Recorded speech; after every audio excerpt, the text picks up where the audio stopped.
So there have been a few rides I've given tonight which were fucking awesome. I have nothing but gratitude for the people that tolerate me for the extended period of time that they do. A couple of rides that lasted you know 20-30 minutes after the ride was over, and we just got to talking about stuff we're really passionate about, which I love that shit. Shit's my jam. But I'm not going to talk about those things. What I'm going to tell you about, I'm going to tell you a little story about an hour-long gap, hour and a half long gap that happened earlier tonight.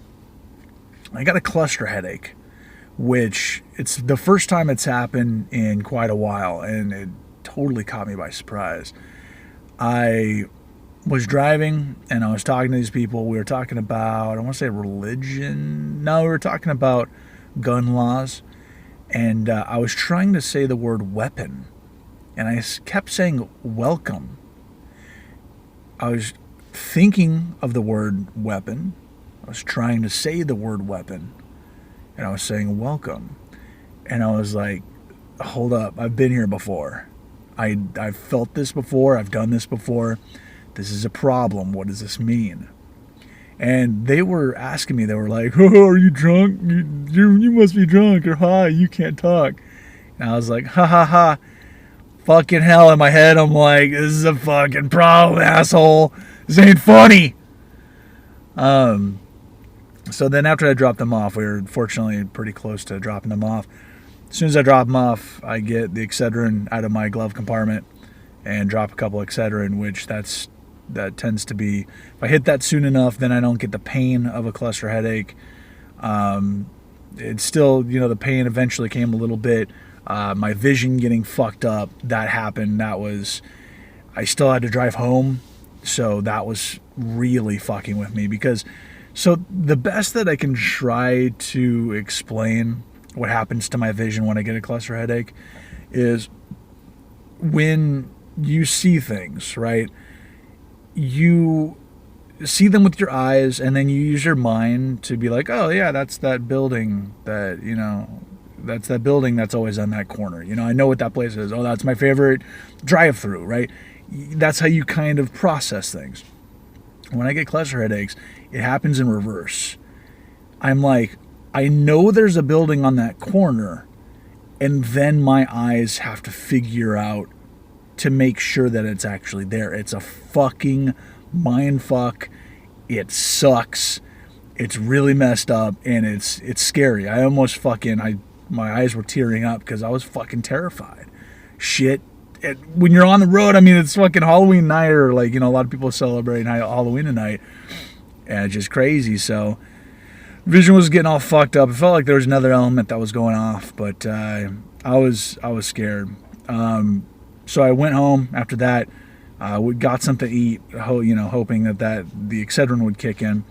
And after I turned Lyft back on to go back out and kick some more ass, I got a request. And a guy hops in and he's like, hey, how you doing? And I'm like, oh, let me tell you about what the fuck's going on.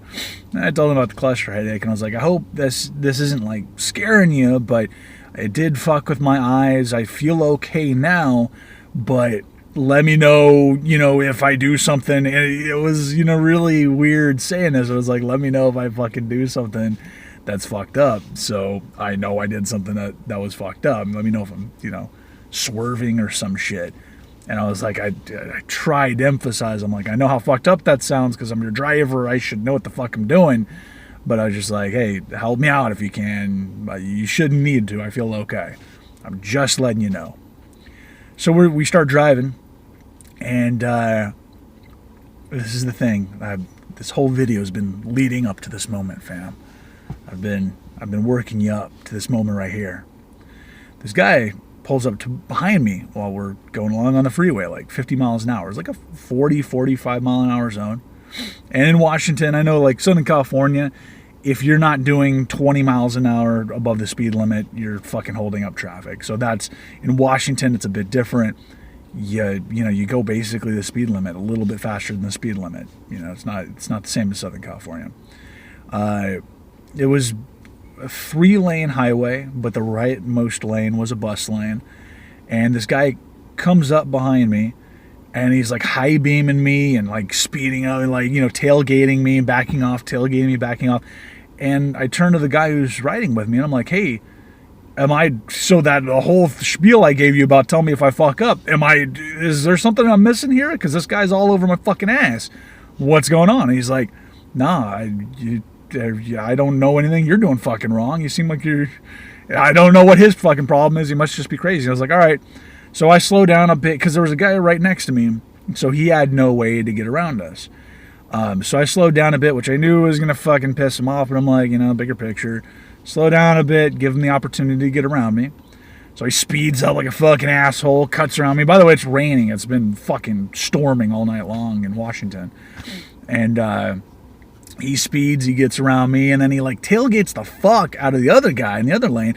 Even though there's enough room to pass, tailgates the shit out of him and then like swerves over in front of me and, then speeds off. And I'm like, whatever. And the other guy's like, yeah, he's just a fucking asshole. And I'm like, you get used to it. The definition of insanity is, doing the same thing over and over and over again, expecting a different result. I don't expect people to not drive like assholes. It just fucking happens. That's the deal. If you spend time on the road, you come across a lot of crazies. It happens. But here's the thing. I have been waiting for years and years and years to see instant karma. To see that instant, fucked up as it may sound, whatever, you can feel however you want about this, that instant gratification. About half a mile further up the road, dude is sideways on the fucking freeway. Asshole crashed his shit after tailgating and swerving all over the fucking place. Front end, back end, all smashed to shit. He obviously hit both sides of the fucking barriers. It was instant karma, and it was fucking beautiful. I turned to my passengers like, hey, dude, in these situations, I typically hop out and I try to help. Even though the guy was a fucking asshole, I mean, he looked like he was okay. He hopped out. I wouldn't have been like, ha ha ha, if he was like, decapitated and his head was rolling around on the freeway. That would have been, I wouldn't have had the same reaction. But, so I asked him and he's like, and I'm like, I'm not going to make this fucking dude get out and be a part of the fucking crime scene. And the guy probably would have had a beef with me. Probably, I don't know what his fucking deal was. I hope he was drunk, because then when the cops show up, test him, he gets a DUI, a whole shitstorm, and maybe he fucking learns something from that. Maybe he stops driving like such a fucking prick. I've been there. I used to drive like a fucking asshole, so I'm not judging people. We all gotta learn different ways. I've gotten in accidents before. That's how I learned. Thankfully, I didn't cost anybody any harm. Thankfully, this asshole who crashed into a couple walls didn't cost anybody any harm. But it was fucking... I've been waiting for years to see that kind of instant karma. That kind of instant payback where some fucking asshole is driving like an asshole. And then half a mile up the road, dude is fucking sideways. It was incredible. Hopefully you guys are about to have or already had your Halloween celebration. It was fucking magical. I'm so fucking grateful for tonight. That was a cool little aspect to it. The cluster headache thing was fucked up, but all the conversations I've had tonight and that instant karma thing, pretty fucking awesome. So fucking bye.